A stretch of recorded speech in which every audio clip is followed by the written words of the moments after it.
The call came just after 2 a.m. Not from my wife, not from the embassy, from my daughter. Her voice was trembling, fragile. She never called me like this, never needed to. "Dad, she left. I don't know where I am. They took my passport." I sat up, every cell in my body going silent. "Who?" I asked. Her answer was the one name I prayed I'd never hear again in a sentence like this. Her mother. There was shouting in the background, foreign, aggressive. I asked for coordinates. She sobbed something I didn't recognize, but I remembered she was supposed to be on a girls' trip with her mom and half-sister, one I was intentionally excluded from. Then came the second blow. My wife's voice on speaker in the background, laughing. "That was hilarious," she said. "You should have seen her face," her sister chimed in. And that was the moment something broke. But not loud, not violent, clean. It started months ago, a slow erosion. The woman I married was always performative, graceful in public, indifferent at home. I told myself it was stress, business, her new social life. But when she started calling my daughter "your child" instead of "ours," something shifted. She smiled too easily around her own daughters, excluded mine from simple things, photos, shopping, dinners. I confronted her once. She said, "She's nearly grown. She doesn't need me." But children never stop needing parents. I told her that. She rolled her eyes and walked away. The line was drawn that night. I just didn't realize how far she was willing to cross it. I didn't sleep, not that night, not the next. I filed an emergency protection request through diplomatic channels. I had friends, quiet ones who owed me. I traced the last location of my daughter's phone to a border town in a do not travel zone. She had no passport, no cash, and was listed as a minor traveling alone. My wife knew the rules. She used them. I found an email trail, bookings under her sister's name. No mention of my daughter in the travel documents. No return ticket purchased for her.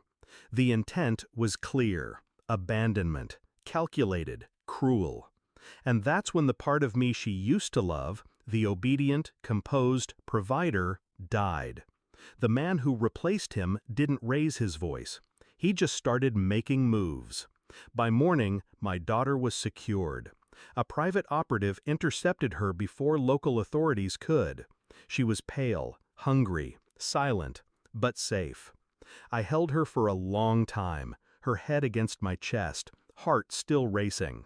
She didn't ask where her mother was. She didn't need to. That same morning, I walked into our house. My wife was in the kitchen, drinking coffee, still in her robe. No guilt, no worry. "You're back early," she said. I set down a file on the counter. Inside, her booking confirmations, border footage, surveillance stills, voicemails, a full dossier. She flipped through it with fake calm. By the third page, her hand shook. "Where is she?" she asked. I didn't answer. I didn't need to. Her face fell. That was enough. That afternoon, I met with my attorney.